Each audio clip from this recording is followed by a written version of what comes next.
Well, 4 matches remaining. The Bayleaf Blasters, they have 1. The Cinnamon Pacers, they have 2. Today, we are here for one of the 2 encounters, and we are going to have the toss. Match referee, Mr. Norman Gilbert, is here. Captain Micah Narayan and Captain Ryan John. Tail is the call. Tail it is. All right. So, Ryan won the toss, and I'm not asking, I'm telling you that you're going to bowl. Yeah, definitely have a bowl first. All right. We've seen that as the trend. Total, you're looking to restrict them? Anything under 100, I would back my batsmen to chase that.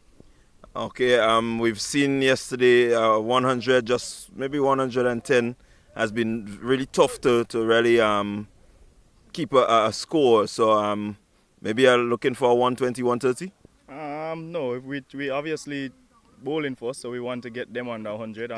Given the surface, maybe he's a little bit tired as we've played the majority of the competition on that same surface. But hopefully we can go out and do the job today. All right, well, you need to really have your bowlers come to the party. They've bowled well. Who are the key persons you were looking at as you talk about the wear and tear on the wicket? In this team, we're not looking at any specific person. We're playing as a unit, and any given day, anybody can put their hand up, and we're hoping that somebody or some persons would do it today. All right, well, good luck to you today, Ryan, and we wish you all the best as you continue in the tournament. Thank you. I'm going to be speaking with Micah Narayan. Micah, the fortunes really have not fallen your way. Number of injuries. Your team seemed to be struggling somewhat. Do you think you have enough reserve to pull off a victory today? First of all, let me thank the Almighty. I mean, yes, it's hurt to see key players getting injured, but at the end of the day, cricket still have to play. So we're coming out here and play cricket. All right. So you're going to be batting first. Targets in mind? Well, if I had won the toss also, I would have been batting first. So anything over 100 is a plus. And I think we have good bowlers that can defend anything over 100. All right, well, good luck to you today, Micah, in this encounter. And so there you had it. That was the toss. We're getting ready for the start of another day of the Dream 11 Spiceisle T10. See you shortly. All right, well, that was the news from the middle. The Cinnamon Pacers, they won the toss and they are going to take to the field. And shortly you're going to see them as they head out. The umpires, they are heading out. And so we are getting set for the last 4 games. We have 4 games remaining in the preliminary round. And then we get ready for the playoff. These are quite important games for all the teams involved.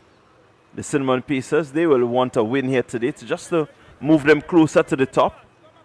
While the Bayleaf Blasters, they are languishing at the bottom of the table, and they will want to get a win here just to push them up a bit further and maybe just see if they can push themselves into a qualification spot. It's highly unlikely, but I know that they will give it their best. The Cinnamon Pacers, on the other hand, they have a lot to play for. They have an extra game in hand. They still have another game to play. And so they will want to win here today to make sure that they give themselves an opportunity for a playoff berth. So it's all set. It's going to be a very interesting one. Let's see if the Cinnamon Pacers can back up the decision to bowl first.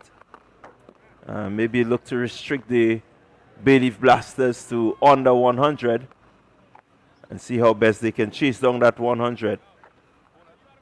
So with me this morning is Justin Hector. Justin, good afternoon rather. 11:59, so I still could say good morning.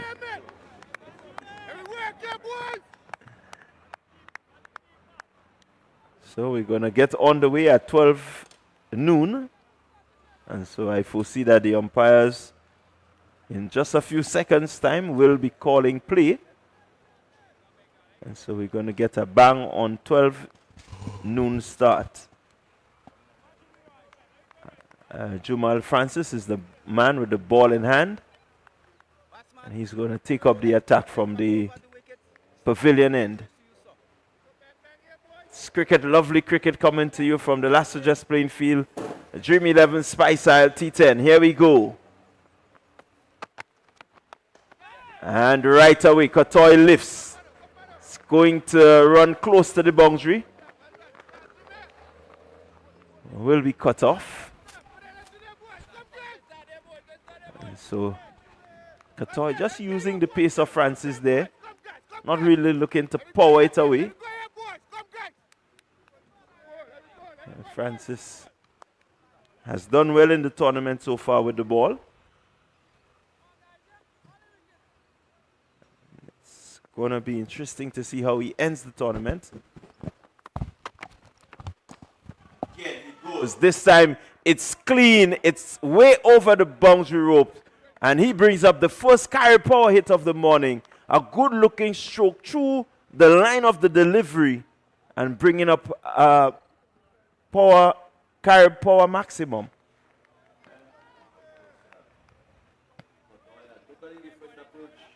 From what we have seen from him in the past few games, he has been a little more sedate today. He seemed to be looking to be positive from ball one. Yeah, we've seen him look to be positive. He's not afraid to use the aerial route, which we expect from T10 cricket. He goes this time. It's caught. He's out. He is out. Kotoy goes. Francis with a pitch of a delivery really deceived him there. He seemed to have played a bit too early, taking the bottom of the bat. And Francis strikes. Well, as I said, it was a different approach by Kotoy. And sadly for him, it didn't last very long, just indicating there that the ball may have just come off the very bottom of the bat. And good movement too by the bowler. He got the ball to go away from Kotoy. In fact, he was lucky on probably the first occasion to have gotten away with the one which went just over the top of the fieldsman. This time, the ball leaving him and taking the bottom edge of the bat. Maybe he wasn't expecting that amount of swing. But he's gone, and once again, third ball, first over, wicket number 1. Well, the trend continues right here. Always we've seen very rare that the first over does not have its drama in the form of a wicket or maybe wickets, as we've seen in some occasions. And so the Cinnamon Pacers, they will be happy to see the back of Kieran Kotoy. And now they will look to put some pressure on Micah Narain, who comes in to replace Kotoy. He will be expected to play the captain's role. And we know that he's not a player that is afraid to raise his hand through difficult times, Micah Narain.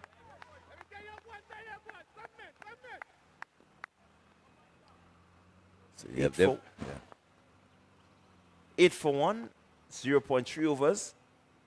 Francis with ball in hand.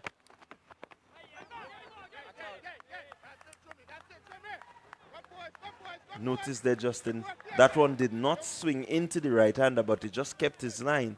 And so Francis just doing a bit with the ball so far. Yes, and made it very uncomfortable for Micah Narain. Yeah, and as I said, he's doing a bit, getting some movement. Of course, it's very humid out there, and very little or no sunshine whatsoever. Narain choosing to take attack as the best form of defense on that occasion, not getting it the way he wanted it. Ball coming up probably more the inner portion of the bat and going down behind square, but he's off the mark. So pressure from very early on the Bailey Blasters, 8 for 1. Yeah, that brings Dwayne Walcott to the crease. He's going to be facing up to Francis. What I make it should be the final delivery in the over. From the field set, he seems to just being asked to push it across the left-hander a bit. Let's see what he does. He goes. Walcott cuts. Just pick up a single. And so the first over comes to an end. It's a good over in the context of the waiting started, but the Cinnamon Pacers, they will be happy. They would tell you that they are in the ascendancy because they've gotten to see the back of Cotoy. Yeah, well, of course, it's a successful over, and they didn't go for much, probably 8 there. Well, of course, they would take that any day. 9, 10, in fact, for one. So it's reasonable, I guess, just a balanced over, 1 wicket loss, but 10 runs score. You just feel that even Stevens. And but probably the Cinnamon Pacers will be the happier of the two. Yeah, Pacers certainly will be the happier of the two at the start of this one. The plan was to restrict them under 100. And we know that the best way to restrict any team in T10 bowling is to pick up wickets. Indeed. Very vital in any form of cricket, basically. That's a Hooper. Well done. With ball in hand. He will be looking to add a bit more pressure to this situation. Yeah, they go for a quick single. Makes it in the end. Michael Narayan probably a little slower than when he was a teenager. Not as quick between the wicket as he used to be. But still a very good judger and assessor of a run and the game overall. Yeah, he is. Has always been a very good talent for Grenada ever since his under 15 days. Continues to do so with the bat. This time he cuts. Go through for a quick single. So they need to do that. They need to keep the runs ticking over, keep rotating strike, and of course looking to put away the bad balls when they are available. As we see, a score somewhere around 100 is always difficult. Good work. Yeah, the Pacers very agile, and they know that they want to cut that under the 100. So you'll see them moving around, putting all effort into restricting the scoring.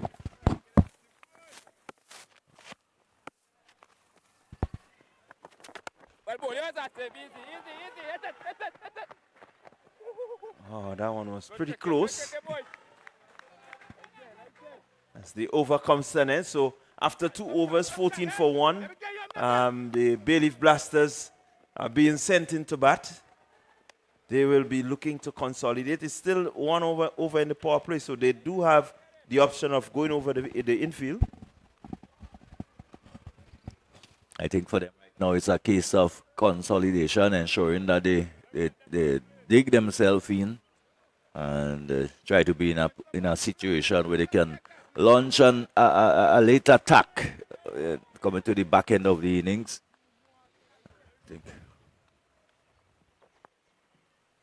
Well, Francis with ball in hand again. Narayan looking to go hard. He's going to get it past the man there at short fine leg. And he'll pick up a much needed boundary for the Bayleaf Blasters. Fortuitous one, but fortune favors the brave. Yes. Michael Narayan going for a big swing, basically. And if you were Francis, you probably wouldn't feel too badly about that. Ball peeling off the inner portion of the bat and going down behind square for 4. Yeah, does have the field set, 2 men out on the leg side. Bowled him this time. And that's it. That's the delivery that he was looking for earlier. Pegging back the off stump Narayan goes, bold Francis. A really good in-swinging delivery. Beating all ends up. So you look at it here. Narayan covering the stump, but just leaving that little gap between bat and pad. And being bowled there by Francis. Well, a very similar shot to the one he played previously. The only difference is that this time he didn't make contact and losing the off stump. One can see him trying to get deep in the crease, but really not in position to play that shot. It was a good delivery, just hitting probably just close to the top of off stump. And sometimes, as we always say, you need to show a little respect sometimes to a good ball. Yes. Well, that moves Francis up the ladder in terms of wicket takers.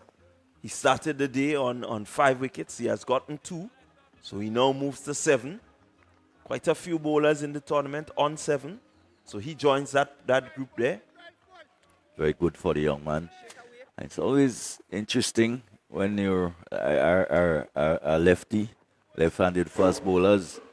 They usually add something they bring something different, of course, to what we're most accustomed with. So here he goes again, Francis.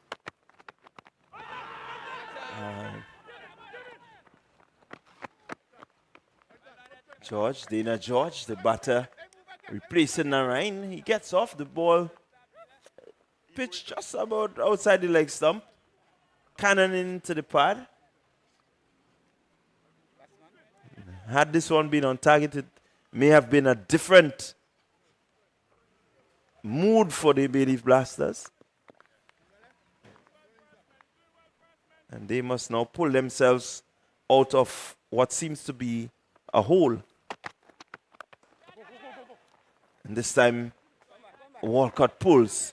The chase is on, and will he save it? Yes, he does cut off Asif Hooper. Yes, some good work down there by Hooper. And an appeal for a run out at the far end. Walcott probably just ambling into his crease, and Hooper doing the right thing, looking to go to the end where the batter back is to him. And we've seen on some occasions where batters go into the striker's end when the ball is struck straight down the ground. Always, sometimes they're lured into thinking that the throw will not actually come into the longest point, and more often than not, sometimes they get caught out. Yeah, we've seen it happen here already. As Francis runs away. And he going hard is Walcott. And he's going to pick up a much-needed boundary for the Bay Leaf Blasters. So they are moving on. Moving at a run rate of just 8.82. Suggesting that they will get just about 88 if they continue along this vein. Again, a shot not as controlled as probably Walcott would have liked, probably not getting the type of contact he really wanted. And reminiscent of the first shot played by the second shot, in fact, played by the first shot, in fact, played by Kotoy. The left-hander taking the ball away from him, and another over goes by. Well, at the end of over number 3, it's 26 for 2. The Bay Leaf Blasters, they were sent in by the Cinnamon Pacers. And so far, Pacers backing up the decision to send them into field to bat. Yes, they have done so well. When you win the toss and you send the opposition in, you probably would want to make some kind of inroads. And yes.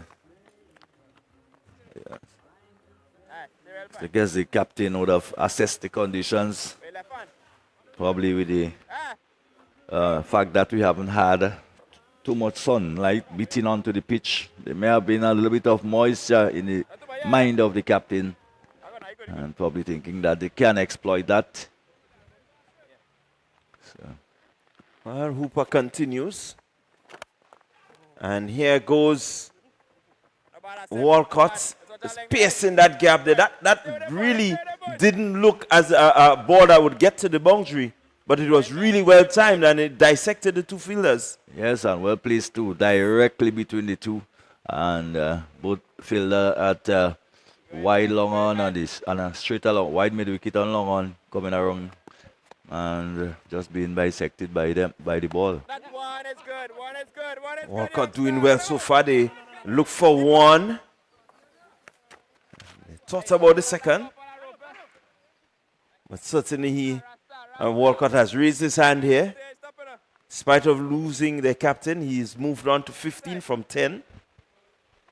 Strike rate of 150. Well, they got to keep going. Really think about it. They got to keep going. They got to place a good total on the board. As I said about the Blasters yesterday, they really haven't had the best of results. They've played some reasonably good games and just not been able. And bowl him again. Well, yeah, when it's not going your way, it's just not going your way.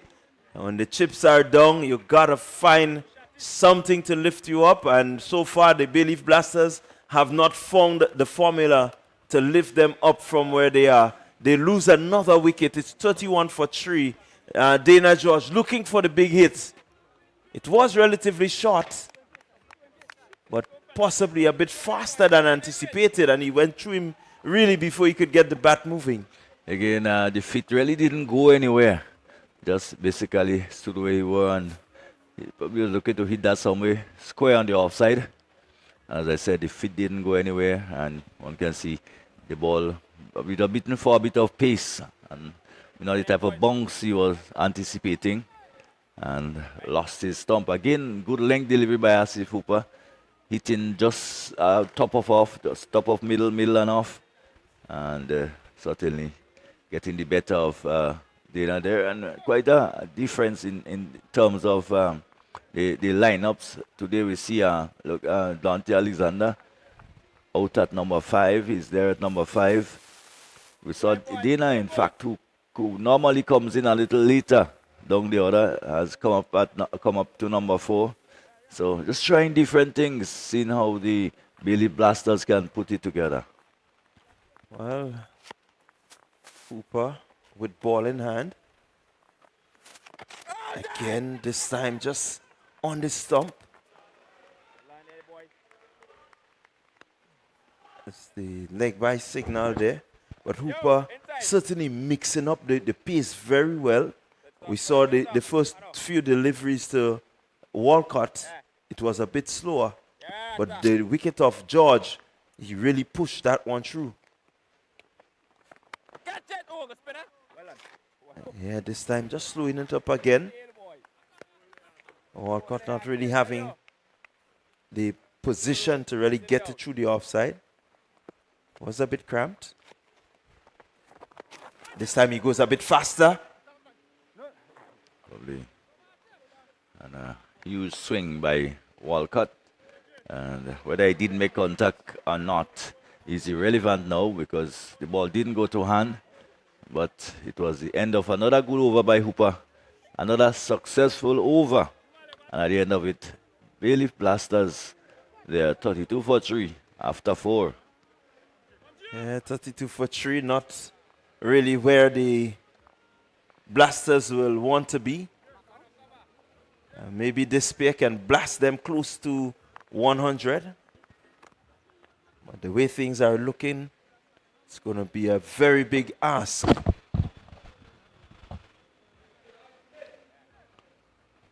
Noel sporting the number 8 on his back. He's coming into the attack. Of course, West Indies started the tour of Ireland this morning. And one can say not the best of news in terms of the scores coming out of Ireland. West Indies at the moment posting a recovery, but 148 for 6 it is at the moment. Austin Chase is on 47, and of course Matthew Ford is on 24, providing some support. But it will be probably close to miraculous if West Indies would get out of that hole that they have found themselves in. Noel has protection. So they get one. They're looking for two. It's really not there. Well, the thing about cricket is that once the mathematics is right, there's always an opportunity for a player to do his best and maybe exceed expectations. So it's never over until the fat lady has sung. And for many West Indian fans, they will be hoping that the fat lady will sing in their favor. Well, at the last just playing field, the Bay Leaf Blasters, they are trying to get a trumpet to sound here to let the others know that they are recovering from what would be a disastrous start. Yeah.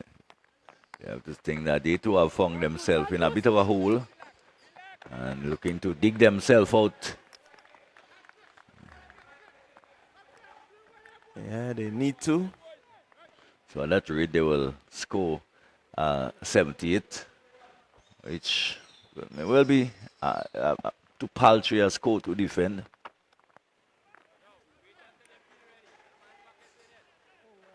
So Noel going for 3 so far in his over. Has 1 delivery remaining.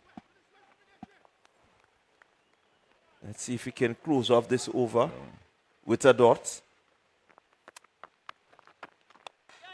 Alexander goes. He hits hard.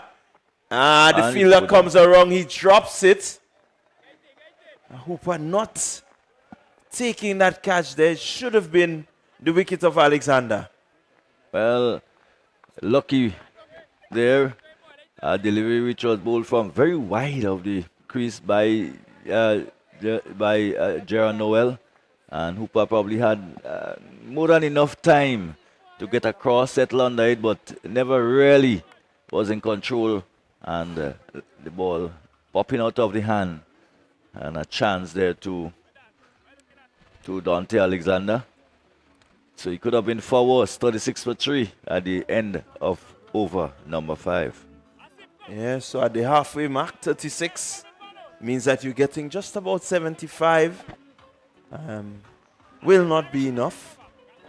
It will take a really bad effort from the Pacers. They fall short of the 75. But one expects the Bay Leaf Blasters to get a much better score. Still have a few persons in the hut that can hit the ball.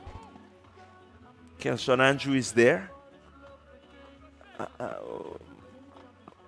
We also have, well, Alexander is out now. Delon Joseph is in there. He can pull the long handle as Scott Murray comes into the attack. But fielded there by Hooper.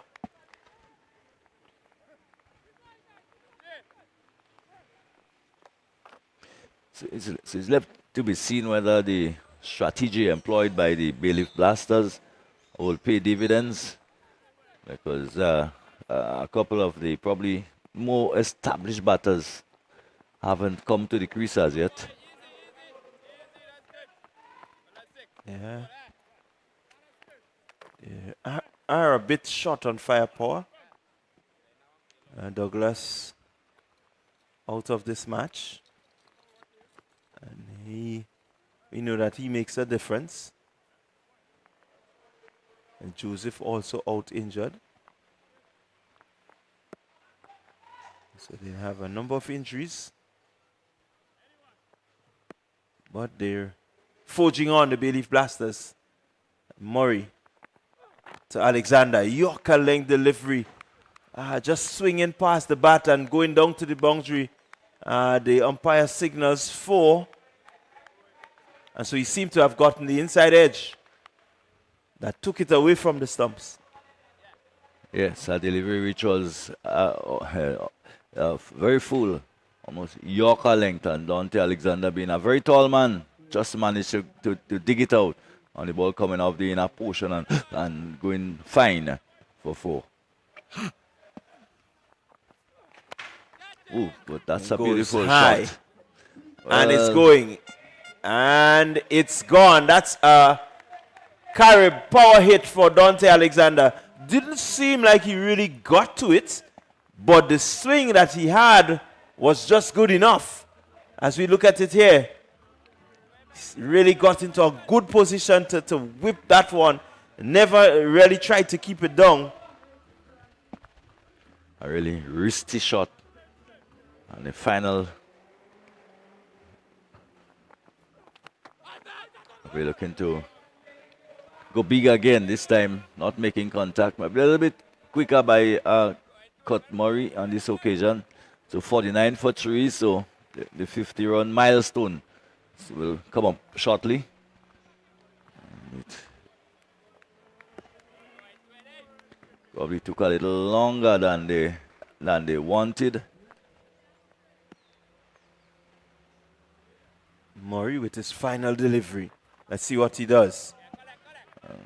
Hasn't done much. In fact, has paired it down the leg side. And an extra will add to the total. And that will certainly bring up the 50. 50 for 3. 50 coming up in the 6th over.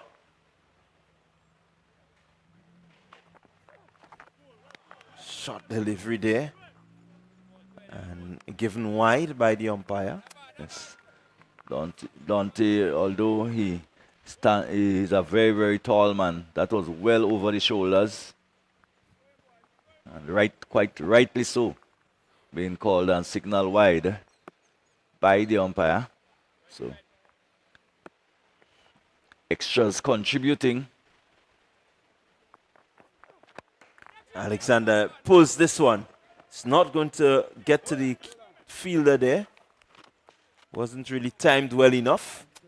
And that brings an end to Cut Murray's over. A none for 14 from his first over. The score moving on to 53 for 2 after 6 overs. Yeah, 52 for 3. Means that the Blasters will have to probably just be a little bit more extravagant in their stroke play. They'll have to press on if they're going to reach close to or go past 100. As the Stevenson Warm slips into the chair, say good morning to your pastor. Good morning, Justin. Yeah. And morning or afternoon, as the case Afternoon, may be. yes, in Wherever- fact. Wherever. It's such a Yeah, we've gone cool past. morning. Yeah, we've gone past morning. Yes, but it's such a cool morning. Of course, the absence of the sun. One expects afternoon to be beautiful sunshine and all of that.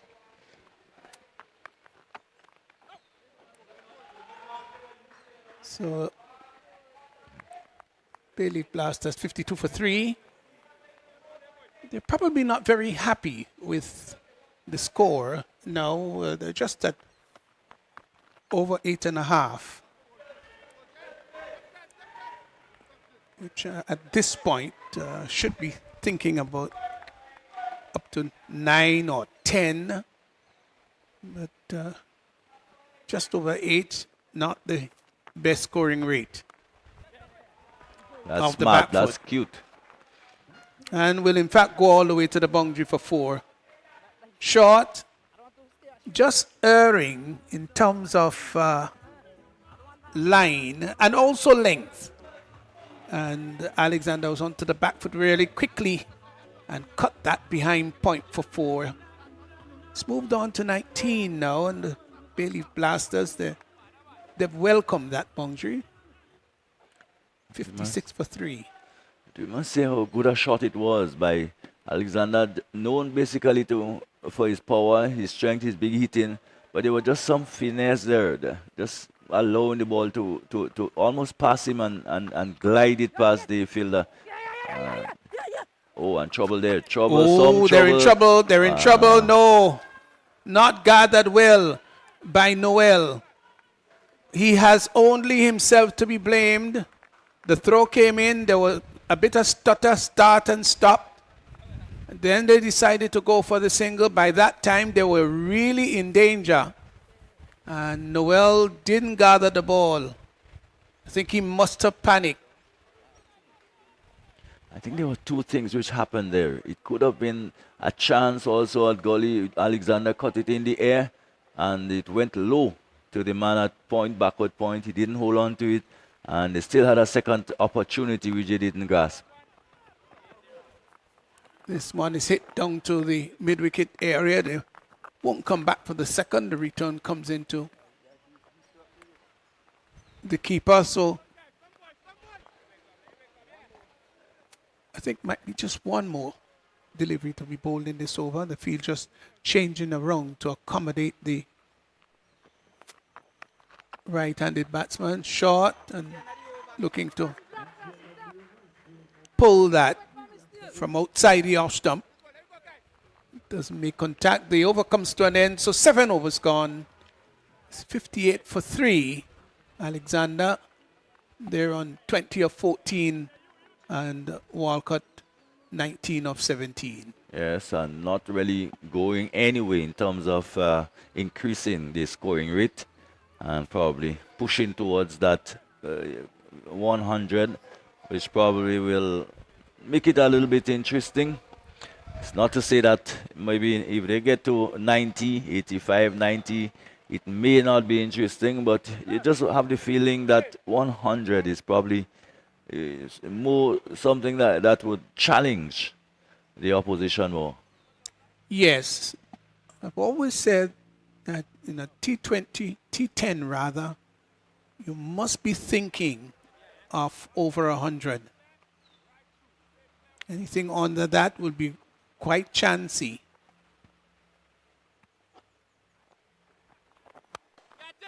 Outside the off stump, opens the face of that and belts that down to deep extra cover. They're going to come back for the third. They've got to hurry. Right. The return comes in. Not the best one, but they got 3. And It just seemed to be unsteadiness and indecision between these two running between the wickets. This is the second time in 2 overs that they've been a little iffy. But they got 3. All is well. They say that ends well. Chad Duncan into his first over. 3 runs coming off his first ball. And they probably still the umpire just checking to see whether they got in contact with the boundary.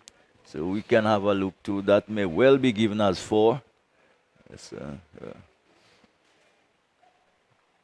if you look at it, it probably yeah. Very interesting that. It's like a tangle of bodies. Might be be called safe. safe.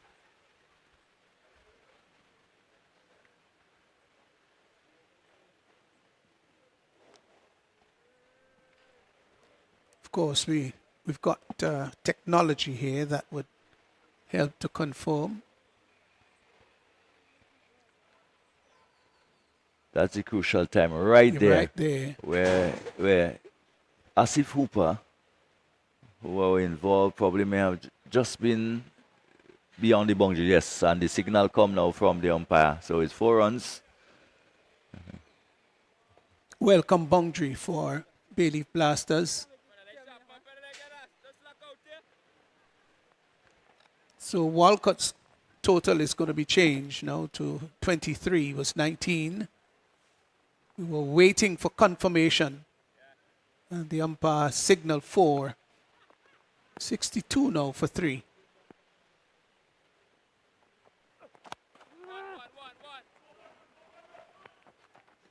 Off the back foot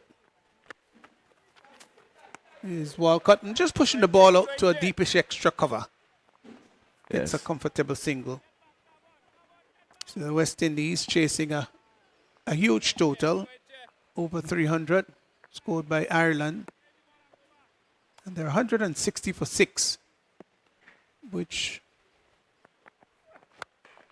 takes that from outside the off stump, pulls it in front of square, and that's going to go all the way for a carrier power hit maximum, short, sat up, and asked, pleaded to be spanked in front of square. And he did so, and did so well. Went all the way. Good shot, Alexander. Yielded 6. Yes. So the West Indies they've just lost another wicket. And a chance for another wicket here, but Centelea cannot quite get it. And of course, a chance for a run out this time. This time he goes. Yes, well, I don't know what is wrong. Dante Alexander, for the second time in the tournament, we've seen him running out. Really a poor judge of a run. He should have been run out earlier. This time he ensured that the run out were complete. So these batters have to, they never seem to be communicating the way they ought to. The chance went down and... Yeah, those were 3 occasions, in fact, where there have been misunderstanding between Walcott. They just didn't seem to get it right at all. And in the end, it's not surprising that he was Alexander, of course, going through the run-out route. I mean, yes, it is a legitimate mode of dismissal. That's why it is important to communicate and also obey the basic laws of the game, or rules, or expectations, if you want to put it that way. Delivery outside the off stump to the new batsman Walcott. Flashes at it, doesn't make contact. It's so important, Justin, to call. And of course, if the ball is in front of you as the striker, it's going to be your call. If it goes behind the batsman, it's the non-striker's call. Lifted over the deep backward square area. It's going to be a long chase.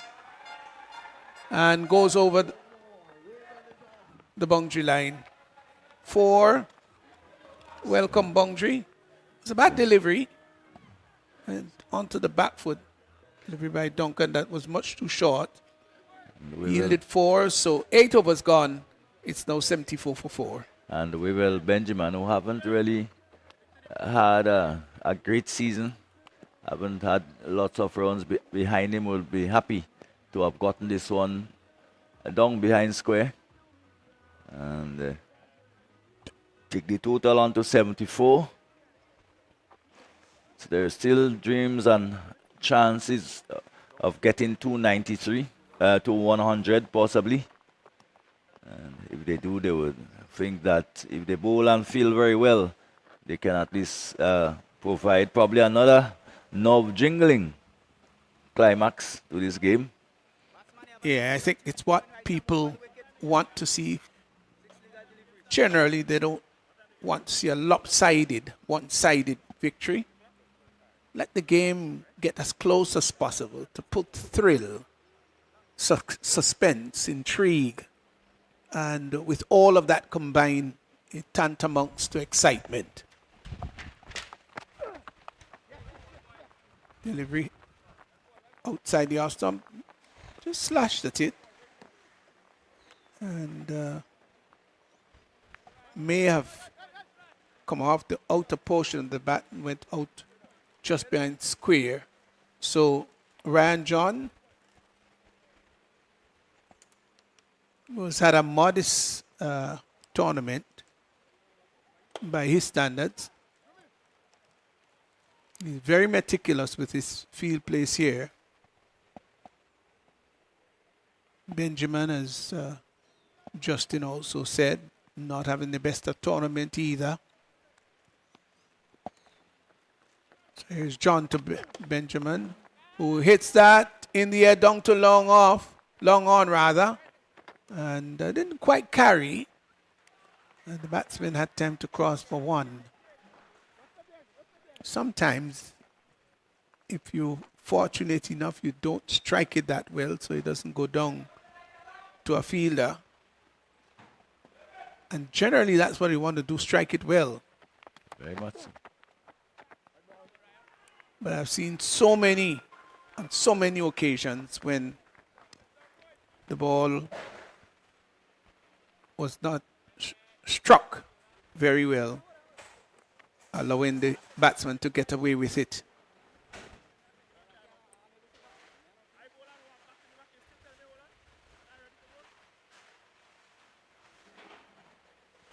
So here's John with his third delivery in the over. And hits that out to the sweeper position, deep at cover. And they get a single.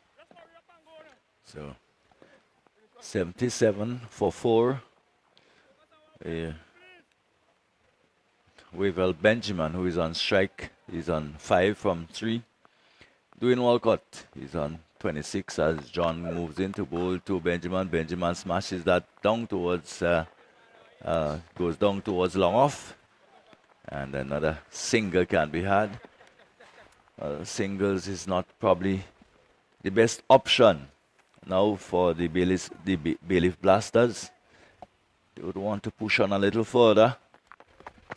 As John's ball shot again outside the off stump, and Walcott can do nothing except he had a swish and the ball goes to be taken by the wicketkeeper. So the end of over number 9, 1 over to go. And with that, probably fading dreams of getting up to the 100 that we were probably supposing that they should at least try to get to, at least make a decent game of it.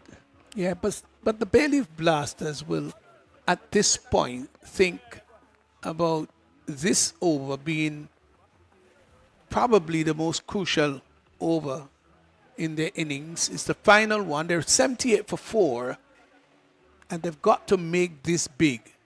They must be thinking here at least 90. And to get there, they need to score 12 in this final over. Now, can they do it? So here's the final over coming up. Ball on about the leg stump, just turned out to fine leg and gets a single.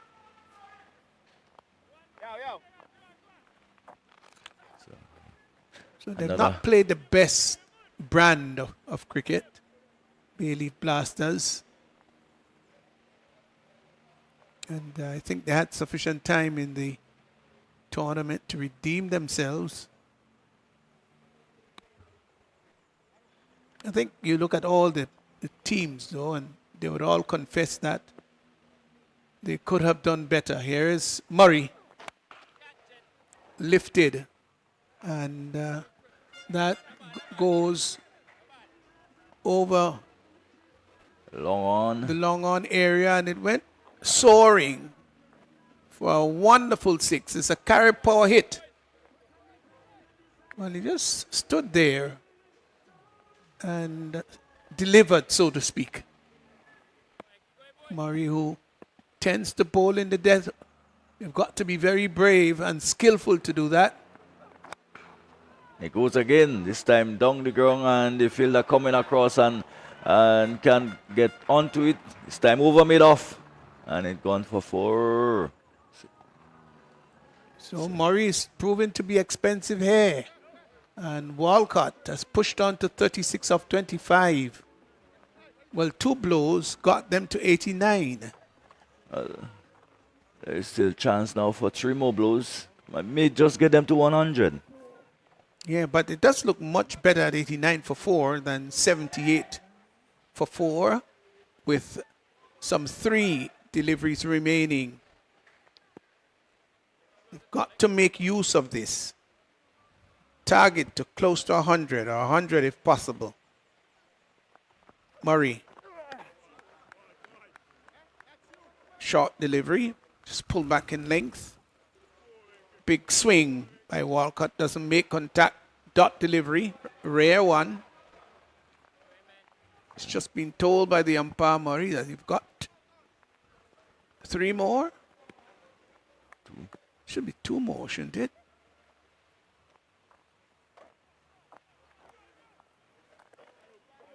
Just and a bit of adjustment. There's a deep backward square posted right back on the boundary, taken out from square leg. Delivery way outside the off stump.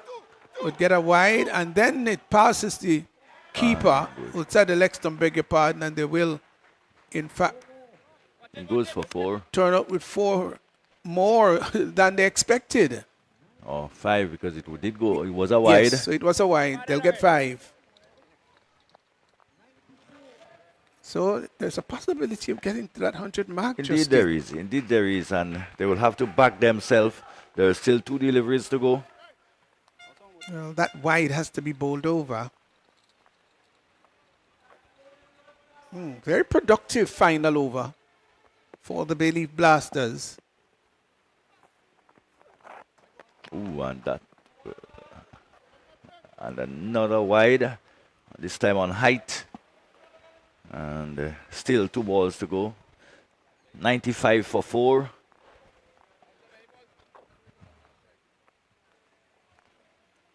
Yeah, the 100, if posted, would be a psychological boost. You want to set the team at least above 10 and above to chase. Clipped down to backward square. They've hustled for 1. They will come back for the second. The return comes in to the keeper. It's a good one.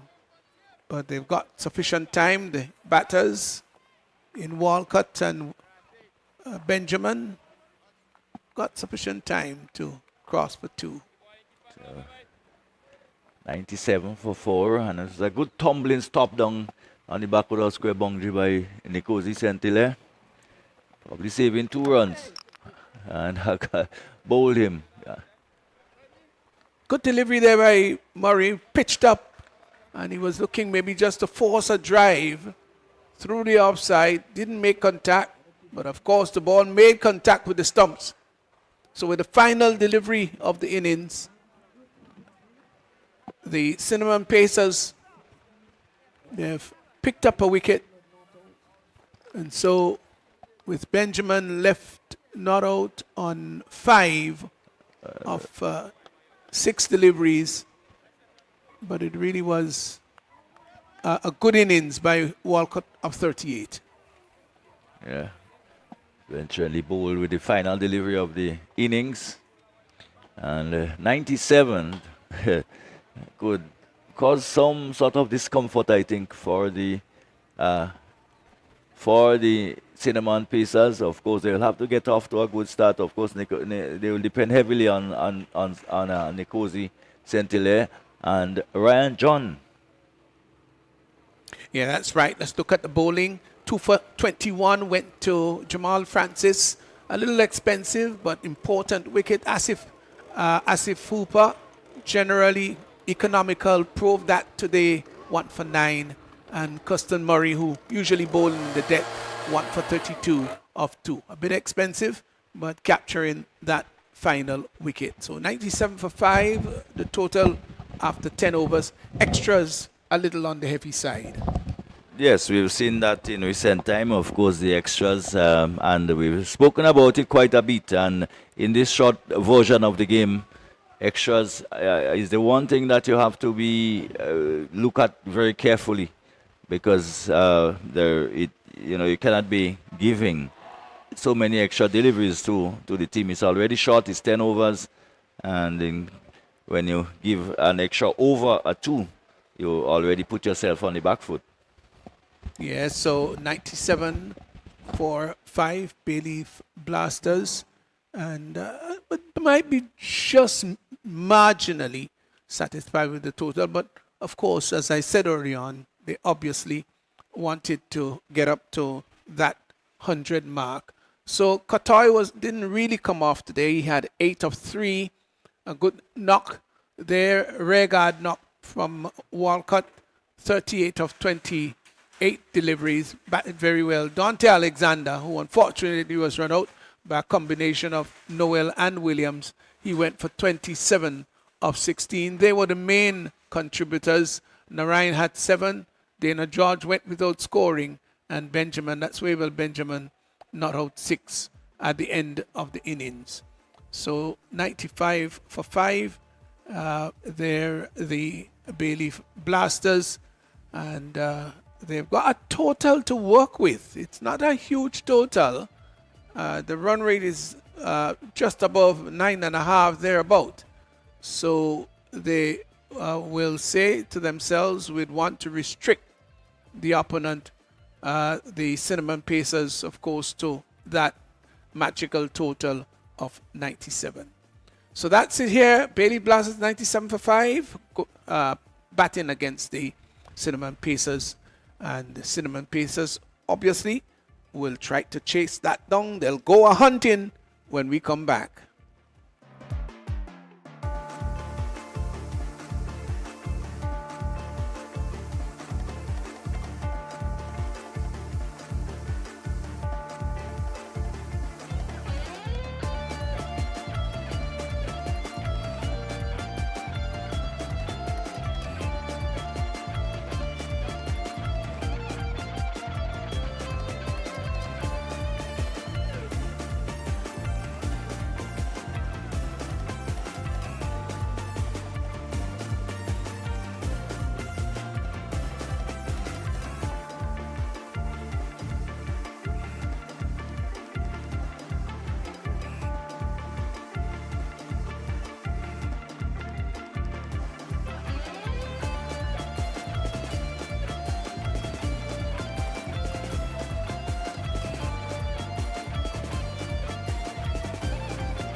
And welcome back here to the Dream 11 Spiceisle T10 tournament here at the Lassages playing field.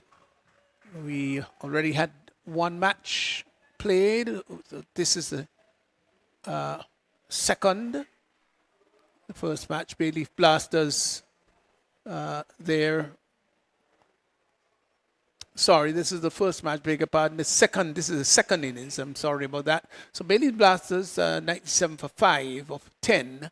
And the Cinnamon Pacers would be now responding to that total. So they need to score 98 for victory. 98 for victory.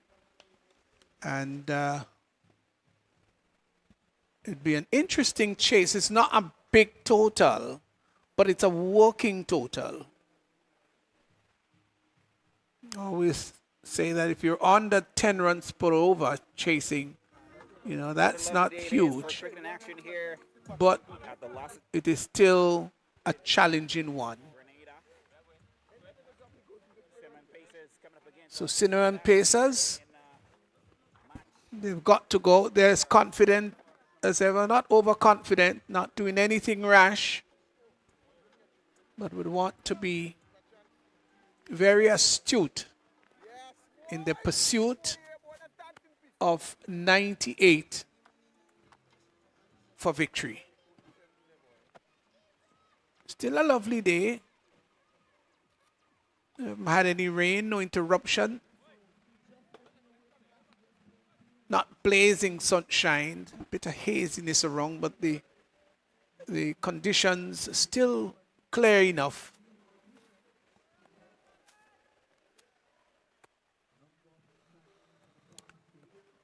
So it's going to be a wonderful chase, I hope, and let's hope that this generates as much excitement as possible.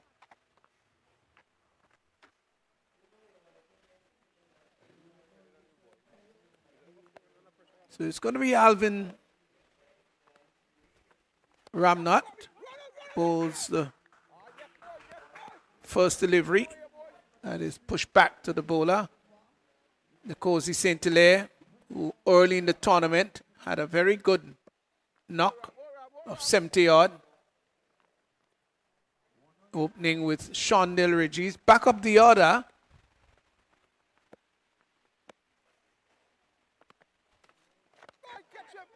This one is lifted down to the mid-wicket area, and they won't come back for the second. There was a thought about it, but St. Hilaire seemed to have just slipped and wasn't able to pick himself up in time after just about completing the first run. Regis now comes into strike and the field changing over to accommodate the left-handed batsman.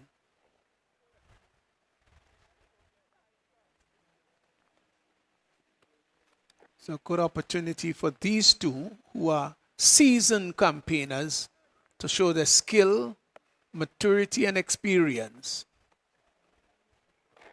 Ramnat would move in. Bowls to Regis, who clips it just behind square on the leg side. Can't beat the backward square.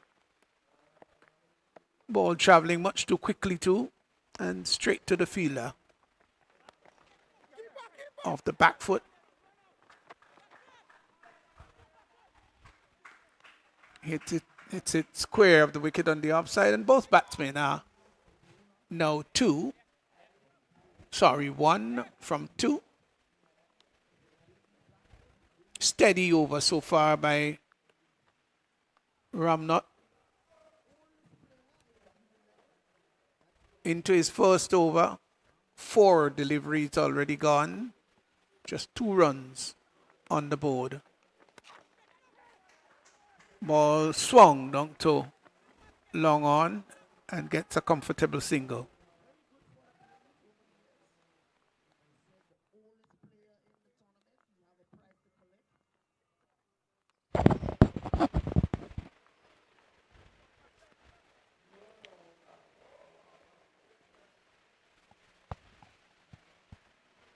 So the Cinnamon Pacers are in search of, they need 95 more to win in 55 balls.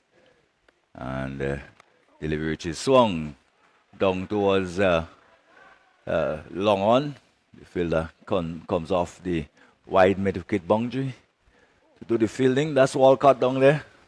And a single to Regis. So Regis is on 2.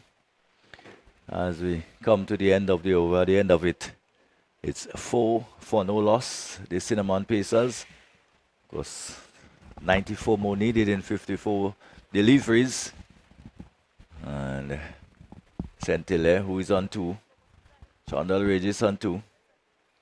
And they'll be looking to overhaul that 97 that was made by the Bailiff Blasters. And just in these two players, I think overdue for a good total.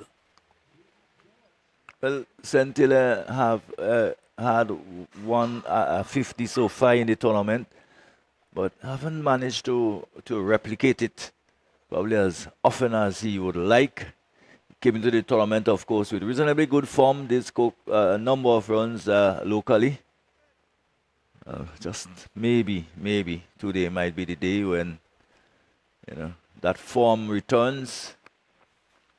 There's a delivery down the leg side, and Regis cannot get back onto it, but a single will go on to the total by way of extra. He might think that he missed out there with that ball down the leg side. Maybe it was a bit too far, but there was an attempted flick down to long leg and didn't make contact. So Dana George took it a little bit tight.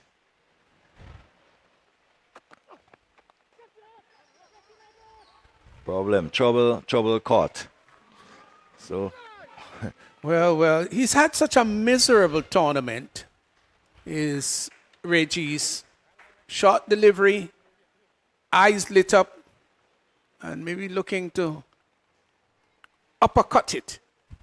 Didn't connect well, the catch taken, and so Reggie's goes. He must be a disappointed batter.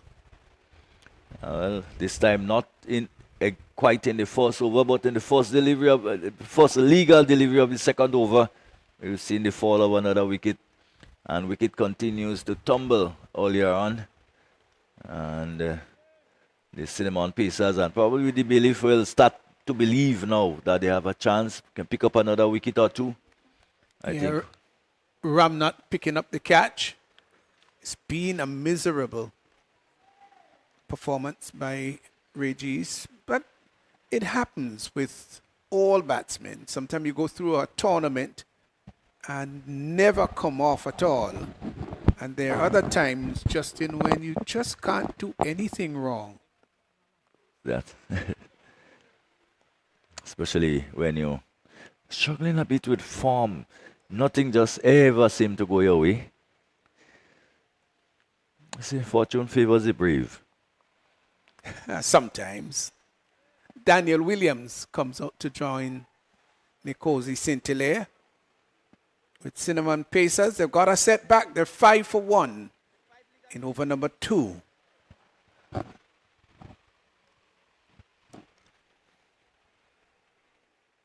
Still another 93 runs remaining. Might turn out to be an uphill target. Big swing at that one and misses. Daniel Williams.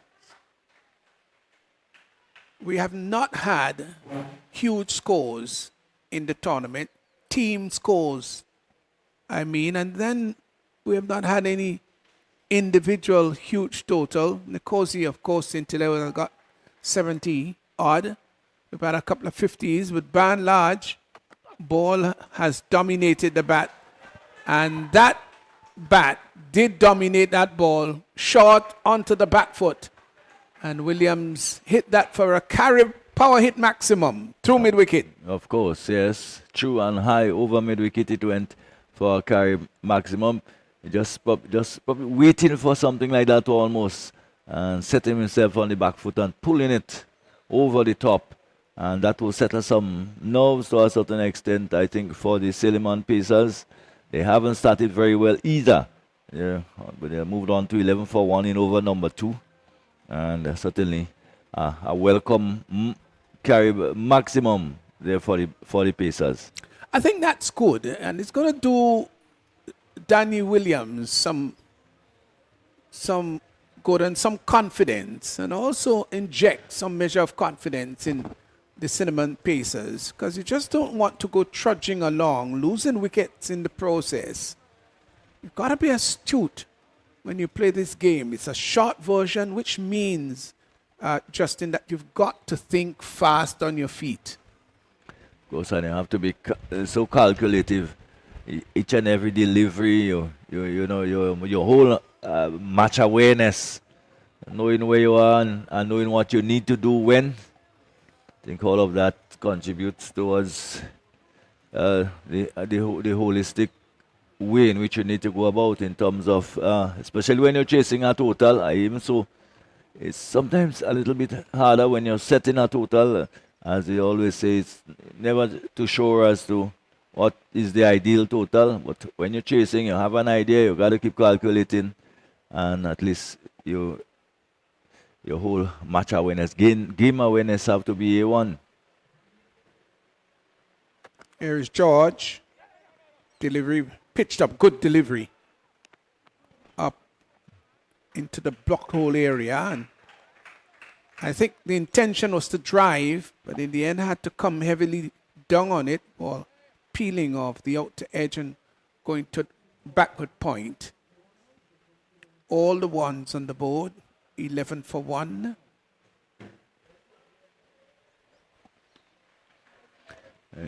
Over number 2 in progress. Delivery that is hit. Fine shot. No, that's a lovely shot. Over the mid-on area. Couple of bounces. And then going over the boundary line. 4 runs. Neatly timed by Williams. Just came forward and didn't look to bludgeon it, but quite frankly, the timing was superb. Yes, hit it well, and didn't look to keep it down, hit it back past the bowler almost, and George didn't really have a chance. It was beautifully played with a straightish bat. Lovely, really lovely. Very easy and neat on the eyes. George again. That one is picked up and helped on its way down to backward square. As easy as Sunday morning. That was a lovely shot. Drifting down the leg side, just straying a bit. And he used the tide very well, Williams, and lifted it over backward square. 4 runs. That's a fine shot. And he's now begun to gallop. And he's timing the ball well. The over comes to an end. 2 overs gone. It's 19 for 1. Yes, after being thumped over mid-wicket for the maximum, probably George did trying to basically over compromise for it there now, and going full around the close to the pad, and the left-handed player Williams said thank you very much, and he lifted it again over down towards backward square and picked up a beautiful another boundary. There is an appeal.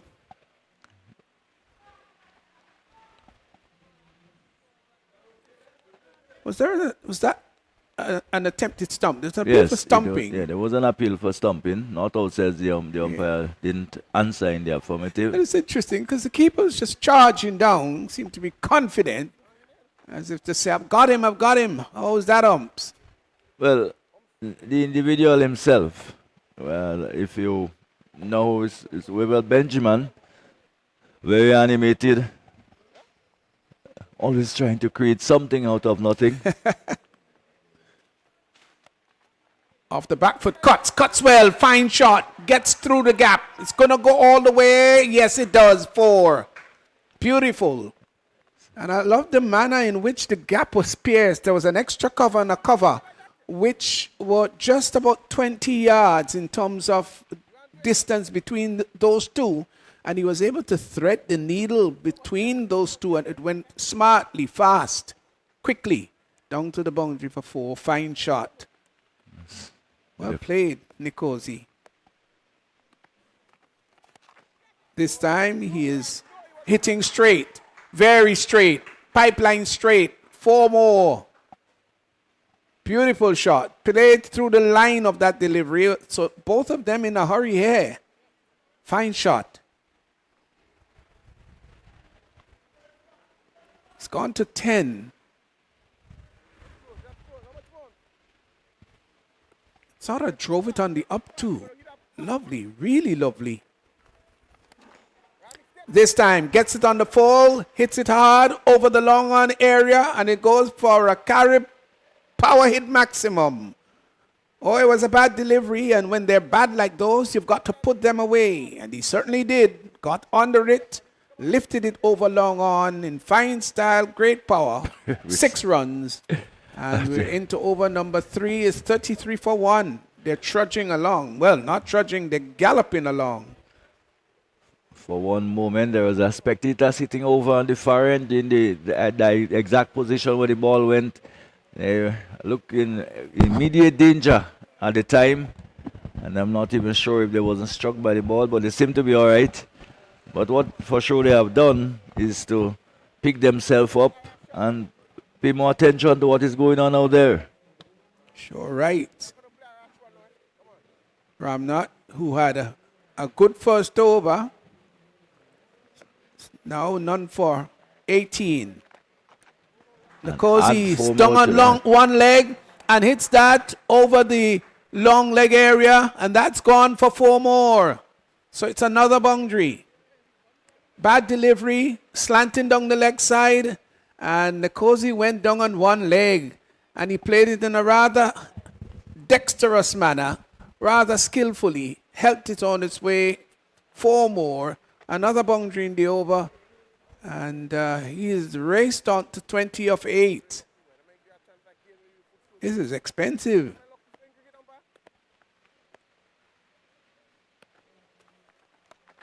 Off the back foot, cuts well. That might have sufficient legs to carry it over. It does. Sufficient power, 4 runs.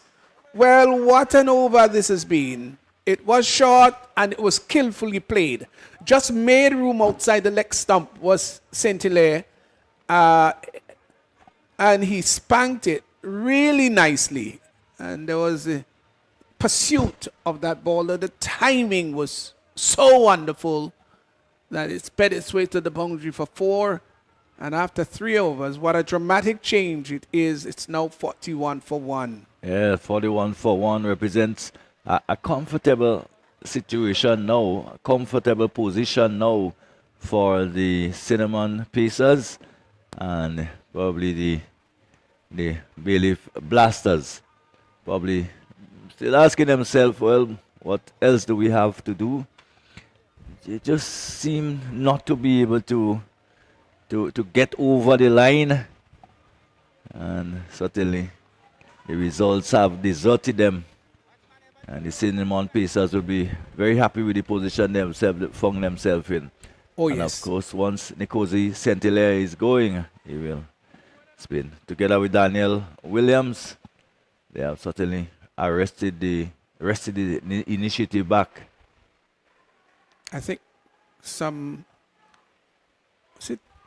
was it 22 runs that came off that over? Well, it was expensive though. Dante Alexander will come in to stem the tide. Moves into bowl to Williams. Bat delivery down the leg side, wide, confirmed by the umpire. Extended arms, suggesting it's too wide. Cinnamon Pacers will have paced themselves really nicely here, set themselves up for what should be a pretty good victory. They're going at 14 runs per over, which is more than healthy, more than is required. Here's Alexander Wow. looking to pull, and does pull. Well, no. That is out of this world by Kotoy. That Did he was take an the catch? amazing catch. It was short. It was Nico and of course Williams went on the back foot and he pulled it. As the watch replay, it had Oh my gone golly. past great. Kotoy a long That time. has to be the catch of the tournament. Now we know his field ability. He is so good at catching, is Kotoy, and I think, quite frankly, even Williams himself was surprised. I was surprised because it looked as though it was going to go across the boundary. Now there came Kotoy running across to his left, and he hurled himself in quite spectacular manner that maybe any goalkeeper would applaud. Let's look at it again. It was violently hit, and it looked as though it was going to go for 4 or at least 6, and he leapt across. Now that is absolutely superb, magnificent. Now let's just go that over. Couple of things we need to look at, Justin. One, the coverage that he had to make, which was quite a bit.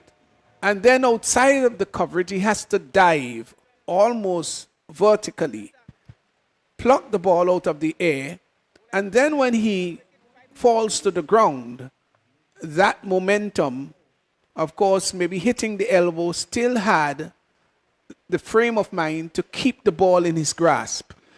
And that was with Whoa. the body weight and everything going towards the boundary.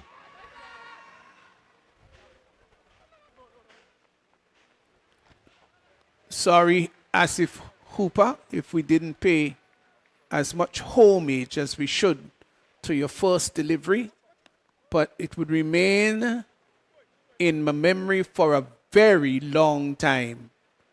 The fact that we're replaying it over and over tells you what an amazing, spectacular catch that was out of the top draw. It's one of the best catches I've seen in a very long time. Fantastic, Kotoy. Really fantastic. Great work. Well, it's what that type of effort. That's what you expect from these players. These players who have that experience, who have played at the close to the highest level. This is what they brings to this type of games. Well. I'm stunned and absolutely mystified as to how he was able to make such great coverage, take the catch, and still was stable in mind to hold on to that catch and didn't allow it to get out of his grasp. Simply phenomenal.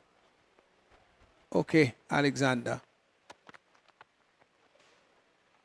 Ball short and looking to cut. And the ball might have just dropped before it got to Benjamin by his signal by the umpire, 4 of them. And the Pacers have now gone on to 47 for 2. Early on. How high do you rank that catch, Justin? Well, I know we're talking about it quite a lot. That's from the top notch. And what is even more remarkable is the fact that he had to dive backward almost backward towards the ball had almost already gone past him. Beautiful. Really beautiful. Turn neatly. 2 forward square. They're coming back for the second. They'll get it quite comfortably. Well played with soft hand. And they collected 2. Of course, the fielders are all very deep, and Saint-Hilaire, they're just pushing it ever so gently, just about 10 meters away from the actual from the pitch. And of course, this means that the closest fielder to it had to run in almost 60 meters. So that give them enough time to go for 2. And this time a delivery stayed away, and that will run away for 4. So good innovation by Saint-Hilaire. And he's certainly on top of his game today. Yeah, he used the pace and the bounce well. Look how he got under it. That's right. And just open the face of the bat ever so slightly. Now, there was a short third man fielder, but it was a little on the wider side, and it went about 80 yards to his right. That quickly couldn't come across to turn it into a catch. That was skillfully played. 4 overs gone. The 50 has been posted. It's 53 for 2. Yes, 53 for 2. And 45 runs needed in 36 balls. And if these two continue, I think they really shouldn't have a problem gathering those runs necessary to score another victory here today. And of course, to hand the Bayleaf Blasters another heartbreaking defeat. 45 of 36. That's the equation, sorry. And so the required run rate, just about 7.5. They're going at above 13. So that should not be a bother, the run rate. Some strange things do happen in cricket, you know. But if we go in sequentially, then Cinnamon Pacers should be able to pull this off. Here is Micah Narayan. And the ball is pushed up to long on by Hooper. Gets a comfortable single. Hooper is such a fine player, loves his cricket, and plays with a great deal of astuteness. Very thoughtful, but he leans on his bat at the non-striker's end as St. Hilaire prepares to face Narayan. Well, up goes the finger. And a big wicket there, the big wicket of St. Hilaire being sent on his way. Good delivery by Micah Narayan. Well, he probably, was it going down in your view, Pastor? It looked to be missing the leg stump. The umpire, of course, is in the best position.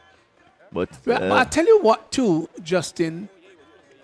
After the ball cannoned into the pad, you may notice that he was moving that back leg, that front leg rather, and sort of outside the leg stump. And maybe illusionary. It may have looked as if it was slanting down the leg side, but you've got to look and see exactly the impact of the ball onto the pad. well, And not necessarily what happened after. It was a close one, though. So, Nkosi St. Hilaire gone. Micah Narayan picked up a wicket in his first over. One for one. So this match still has life and interest. Full toss. Driven up to mid-off. They will come back for the second to extra cover rather. They get 2. So John immediately off the mark. 2 experienced players out there, both of whom are all-rounders. And have a fine opportunity to showcase their experience and skill. well, don't forget yesterday, we saw what wickets did. And so Sure, right. as comfortable as the Cinnamon Pacers may look or may feel, add 1 or 2 more wickets to the total, and it's a totally different scenario.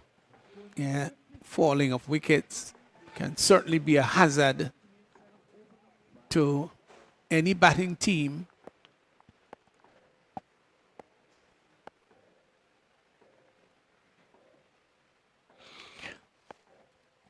Here's Narayan moving in, this time to bowl to John. John comes forward and just pats it in front to square on the upside and gets a comfortable single. Just walked into the shot and turned it in front of square. So John is now 3 of 3. The over has ended. Yes, it is. It has ended. And after some 5 overs, it's 58 for 3. Well, not a bad over at all there by uh, Narayan. Well, one expects that from him now. He will come in and he will put us a break on scoring, which he did. And only 4 runs coming off, 5 runs coming off the over. Just one more to go. One more to go so Sorry. far. And one bang on target. And Hooper could do no more than to just push it back up the pitch on the onside.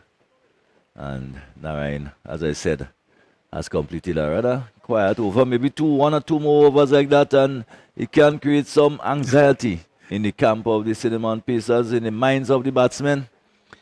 Well, it's left to be seen, as we say. 57 for 3, still 41 runs required in 30 balls. And Asif Hooper, who has just come in, is on 1. Ryan John is on 3.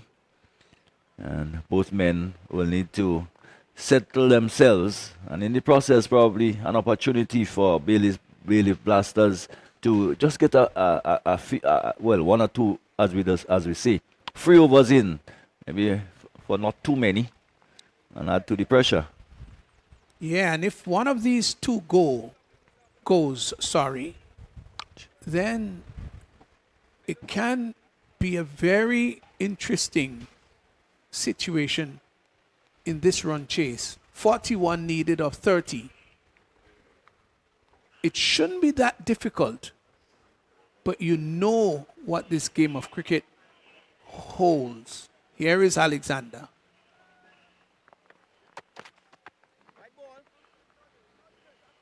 Delivery down the leg side, wide confirmed by the umpire. Alexander would want to be very, very straight here. Want to be as economical as possible. He needs to get in a good over here. His first over was effective. 1 for 7. He's into his second.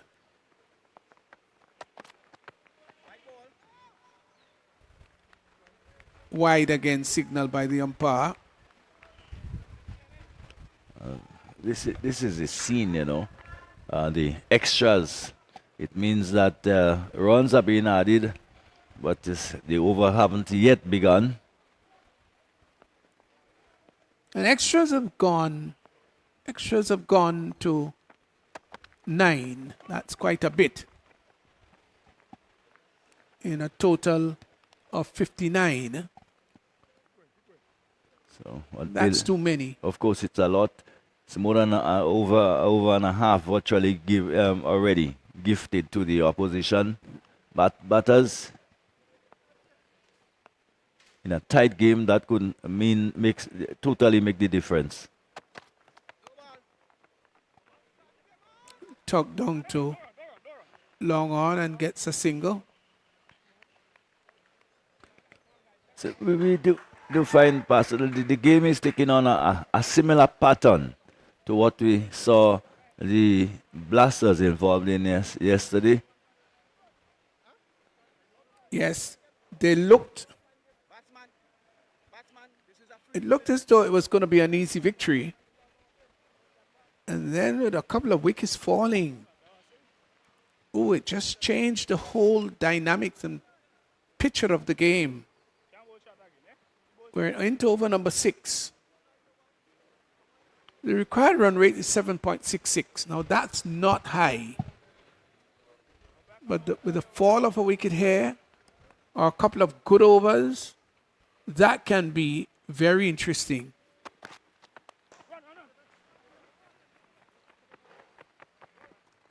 Asif Hooper is coming forward and driving to long on and gets a comfortable single. But they both can hit the ball thunderously hard.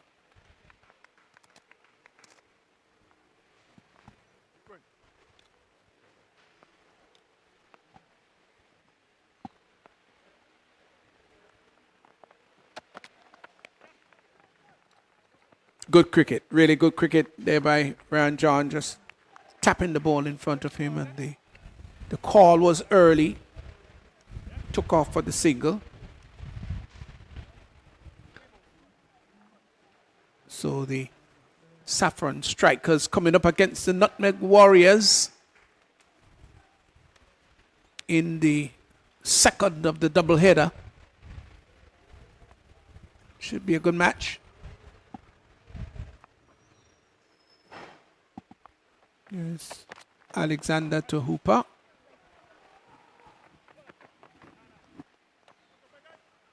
That's a single. It's been a good over by Alexander. Just one more. His first over yielded 7. This one has yielded 8 so far. So he'd want to close off good, Justin. Yes, indeed. He'll want to close off good. And, of course, they would want to, reel in a few decent overs, economical overs, and just push the rate up.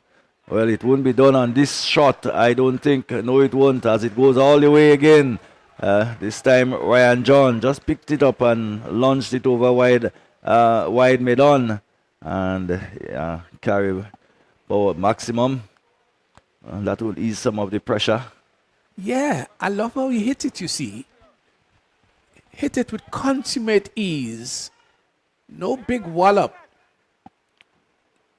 Look at it. The timing was superb. He knew exactly where he wanted to hit it and propelled the ball in that area over the boundary line. Fine shot. Nice shot to end over. Just spoiling the average there of Alexander with that big hit. Well, and from 14 to 1 to 20. 1 for 20. But you see, a batter sometimes treats the instrument. It immediately struck the 6 so nice, so clean. He changed the bat as if to say, well, you didn't do what I wanted you to do. I don't know how much more it could have done.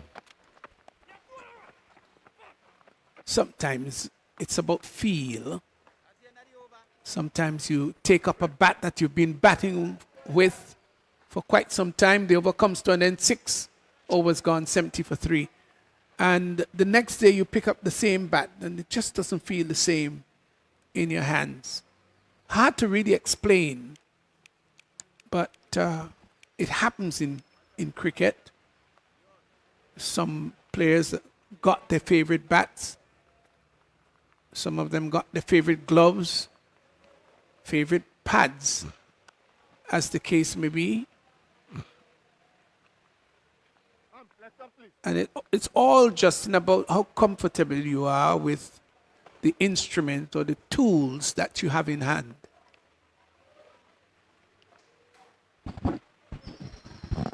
So here's Narayan. Moves into John.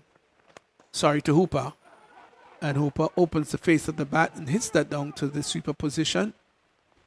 Narayan thought about going back for the second. Sorry, that's Hooper. Thought about going back for the second and decided against it.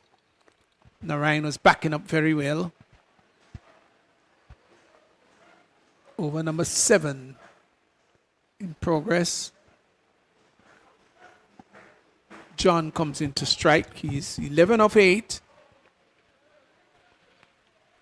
Not swift going, but there's no need to be in a big hurry here. Narayan to John. There's an appeal for leg before. Not out, says the umpire. Confirmed. That's a leg by. As the batter saw the opportunity as the ball drifted behind square on the leg side to take the single.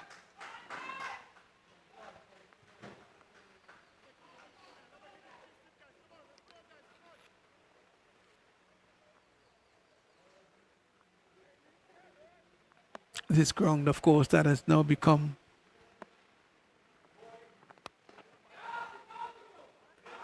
fine shot by Hooper, pitched up, and he came forward and hit that slightly inside out, over wideish long off, And that has gone for a carry power hit maximum. Lovely. Really lovely. Of course, being a left-hander, it's always easier to just open the face of the bat and hit it sort of inside out. This time he plays it with soft hand and gets a comfortable single. So Good batting. Really good batting. because the required rate now has gone under a runner ball, so should be very easy sailing here. 19 runs required, 20 balls remaining. And very often you see that in T10 where the runs are less than the balls. Says that you are in almost total control when figures like that are displayed. I agree with you. 19 of 20.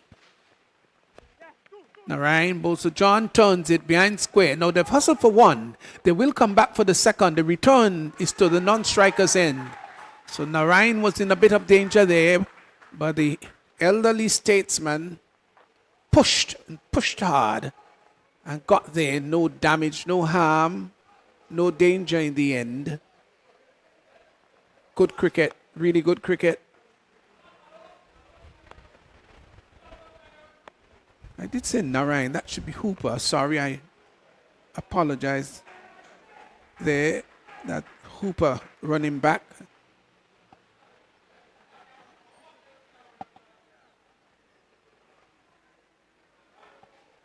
Narayan, of course, bowling.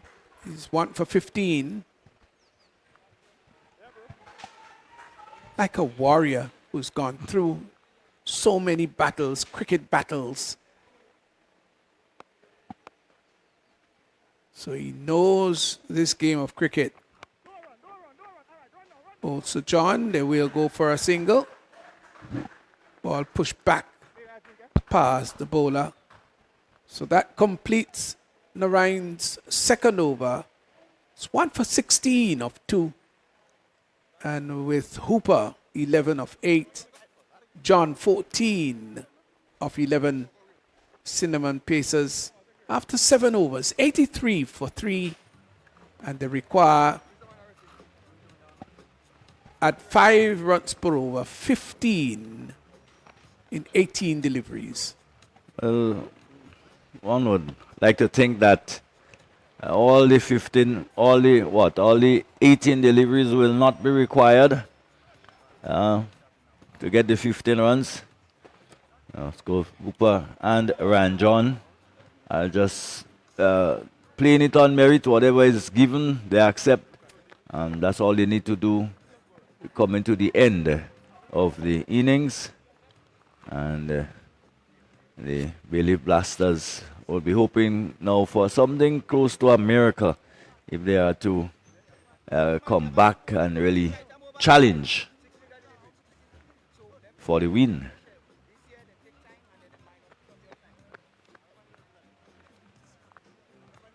So West Indies women coming up against England women, and England women won the toss, decided to allow the West Indies women to bat there, 17 without loss. A pretty decent start by the West Indies ladies.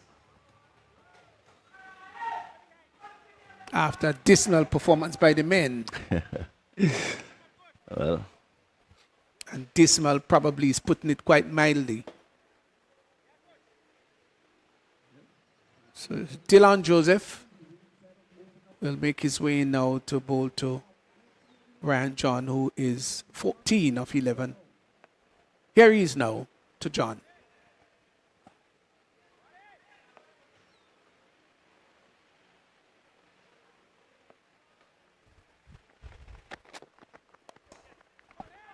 John comes forward and pushes it out to mid-wicket. They're going back for the second run. They got it. And that's what happened when you put pressure on the fielder coming in, and the fielder maybe just lifting his head, realizing that there is the call for 2 and the attempt for 2 would just take the eyes off the ball. How critical it is to keep your eyes on that ball and allow it to go into your grasp before you seek to release. 2 more to John. It's gone to 16 of 12. 13 needed of 17. Pushes it just behind square and gets a comfortable single. I like that. It's a really good thinking cricket by John. As if both of them are saying there's no need to try to go big and try to be overly impressive, but just play simple, sensible cricket. I think that's what they're doing there.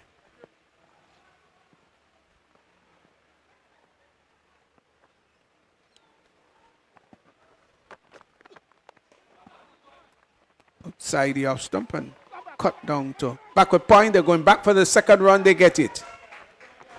Now this is good cricket, really good cricket. And I'm saying good on the part of the batsmen who've been putting pressure on the fielders. And the fielders, they just look a little bit lethargic.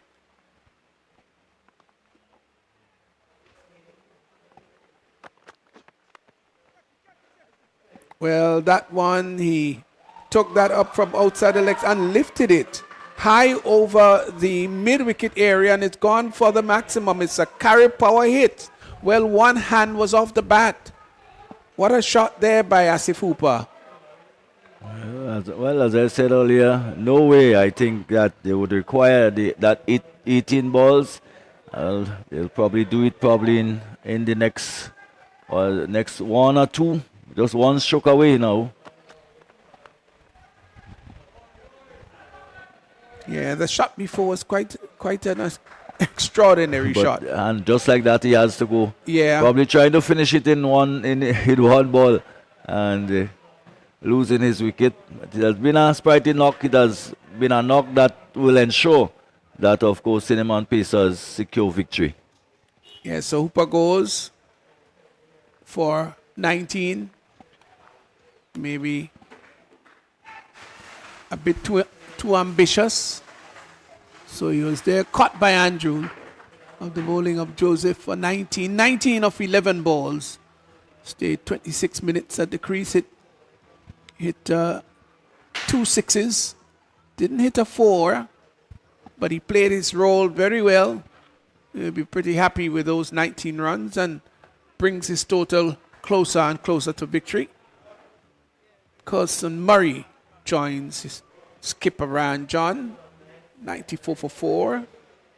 I don't think that they will want another wicket to fall here. No, I don't think so. Only 4 needed. There's still, 13 balls remaining. You just can't, I don't want to say you can't lose it, but you shouldn't from there. You're right.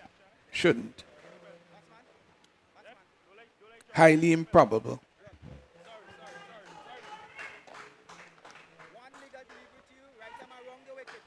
So here is Joseph moving into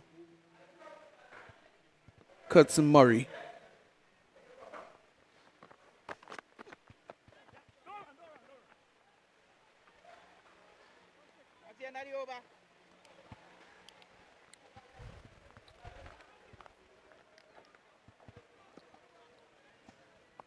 So a dot ball to complete the over. 8 overs gone, 2 remaining. Cinnamon Pacers. They're 94 for 4. Just 4 runs of 12 legal deliveries. We probably may not go into the 10th over. I'll be very surprised if it does. If it does, I'll probably have to say, okay, share the victory.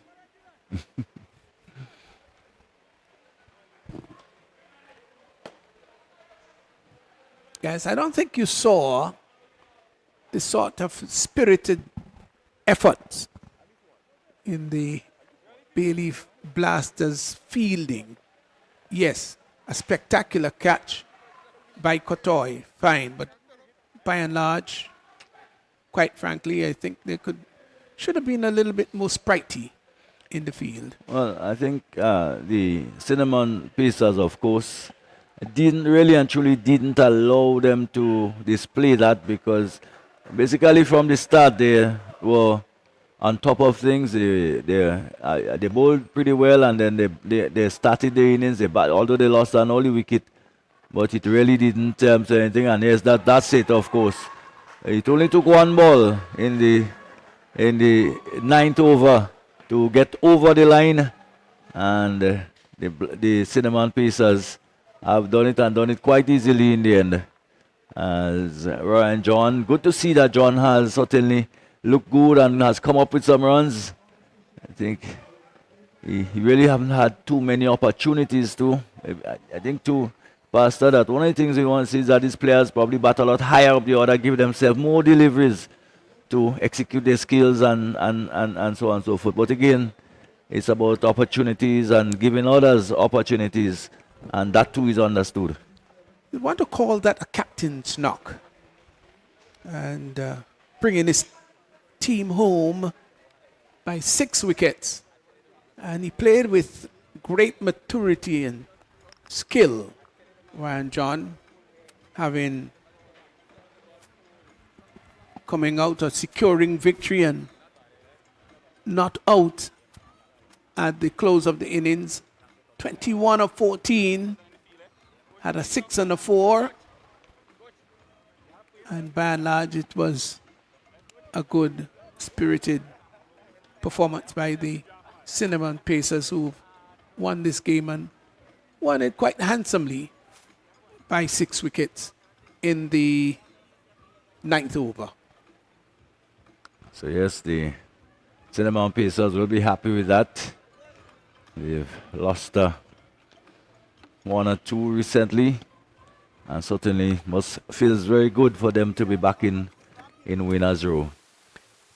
So as the formalities are being performed, Cinnamon Pacers won by 6 wickets, and certainly one hopes that what on the weather, Pastor? It's pretty overcast, it's pretty dark, but no real rain around. We haven't seen any rain around. We hope that it will continue to remain that way.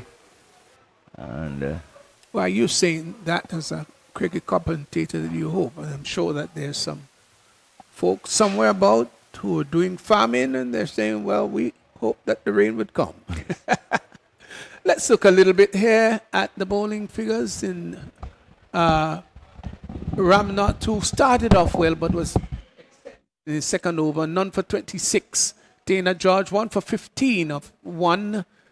Dante Alexander had 1 for 20. Micah Narayan, pretty good spell, 1 for 16 of 2. And Dylan Joseph picked up 1 for 11. Olive, just 1 delivery that was hit by John, and that went for 4. So in the end, 98 for 4, and they won of 8.1 overs. St. Hilaire batted very well for 30 of 14, had 5 fours and a 6 with a strike rate of 214. Well played. Daniel Williams, 14 of 6, 19 of 11 was Asif Hooper, the last wicket to go of 11, and Ryan John was not out with a lovely innings of 21 of 14. Hudson Murray didn't get off the mark, just a 1 delivery he faced, and Sean Delridge's disappointing again. He scored 2 of 4. So in terms of match summary, Bailey Blasters 97 for 5, and Cinnamon Pacers responding with 98 for 4. The Pacers won quite handsomely by 6 wickets. 6 wickets in the 9th over. As usual, of course, we await for the post-match ceremony, and there'll be obviously presentations to be made. And just to let you know that the match to follow in this doubleheader, Nutmeg Warriors will be coming up against Saffron Strikers. That's in match 2. And of course, we'll be on hand to bring you the match. So, just awaiting here. And in case you've just joined us, the Cinnamon Pacers, they've defeated the Bailey Blasters by 6 wickets. So let's go down to Rondell John, who is there for the post-match ceremony. Rondell. Thank you very much. And I'm here with Micah Narayan. Micah, your final game in this preliminary. Really, the sort of result is not what you were looking for. I mean, obvious, we didn't want the result that we got. But at the end of the day, it's cricket. I think the other team play above us and they got the victory. All right, you had a really hard run, a number of your players injured. How did that really feature in today's match? I think our batting failed us a lot in this tournament. And as you said, our key players got injured, so that put us right back at the back foot. So that kind of hindered us in playing our best game. All right, well, there you had it. That was Micah Narayan, the real property Grenada Bay Leaf Blasters. And so, Micah, I think this ends your run based on the table and where you would end up. And so we hope to see you all next year. All right, thank you. All right, so that was Micah Narayan. We're going to be speaking with Ryan John, the captain of the Cinnamon Pacers. And the Cinnamon Pacers winning this one. So they're going to make it a very interesting now with this victory. It moves them up into a spot where there's a lot to play for. Ryan, a good win today? Thank you very much. All right. Tell us about the mindset going into this one. I know you said you wanted them under 100. You did. What did you say to the guys as they went out to bat? Nothing really. I mean, we planned really well. Not every day you would execute, but I thought that we did very well today. We executed with both bat and ball, and we're just grateful for the victory. All right. We saw a bit more responsibility in terms of the way you approach these small totals. They can be tricky. Even if you lost the early wicket, we saw the partnership coming in. Cintilla, tell us about his form. Yeah, he has been doing an immaculate job for our team. Our plan was just to obviously get somebody at the top of the order batting deep. Obviously, he didn't get through, but he gave us a good start. So we're grateful for that. And Asif and I just said that we were just going to put the nail in the coffin, obviously bring it as close as possible, and we brought it home. All right, so that was well done. It means that you have one more game and the possibility of moving up the table and making it into the playoffs. Speak to your fans. Yeah, we just want to say thanks very much to the Nawasa Cinnamon Pacers. We're backing ourselves to get to the playoff and obviously to the final. So keep supporting us. Thank you. All right, thank you very much, Ryan, and good luck. And we are going to move straight into the presentations. And we are going to begin the presentation with the Carib Power Hitter. And Paulette Hankey will come and she will present to Dante Alexander, the Carib Power Hitter for this match.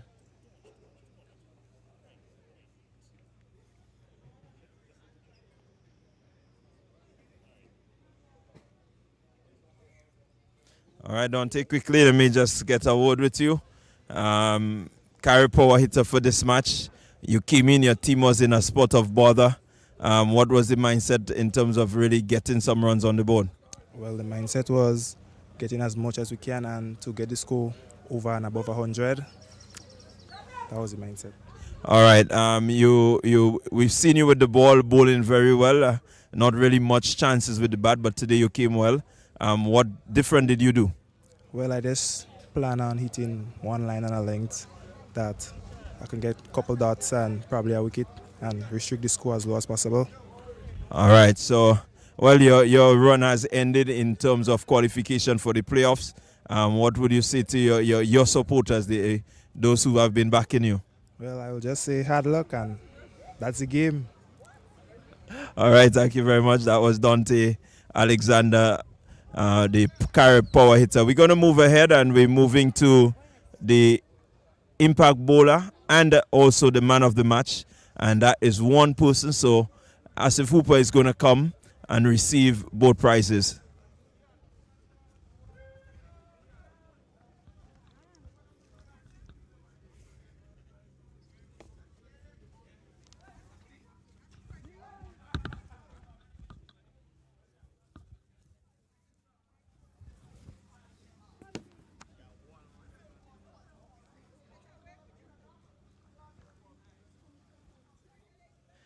All right, Asif, good victory for you today. You really played a all-round game today. Tell us about your thoughts on the match. I mean, we had a long discussion this morning about the game, what we needed, what is needed to do going forward in this tournament. I mean, we have not been safe as yet, but we had a long conversation, and we needed these 2 points. All right, so you've gotten the 2 points. What it is that you would say now to your team and to your fans? To the team, we know what is needed. To the fans, just keep supporting the Pacers. All right, so that was Asif Hooper, man of the match, all-round performance today. And so we want to wish him and the Cinnamon Pacers all the best as you go through, hoping to qualify for the playoffs. All right, thank you so much. All right, so that was game number 1 right here at the Dream 11 Spiceisle T10. We're getting ready for game number 2, the Nutmeg Warriors. They will be coming up against the Saffron Strikers.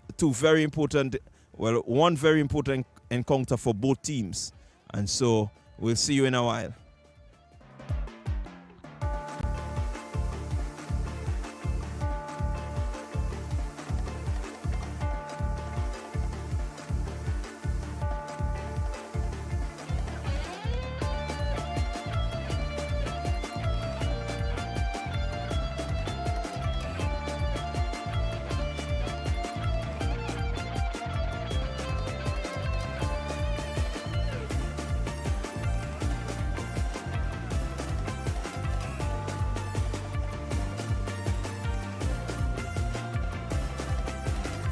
Everybody charge up. West Indies going high.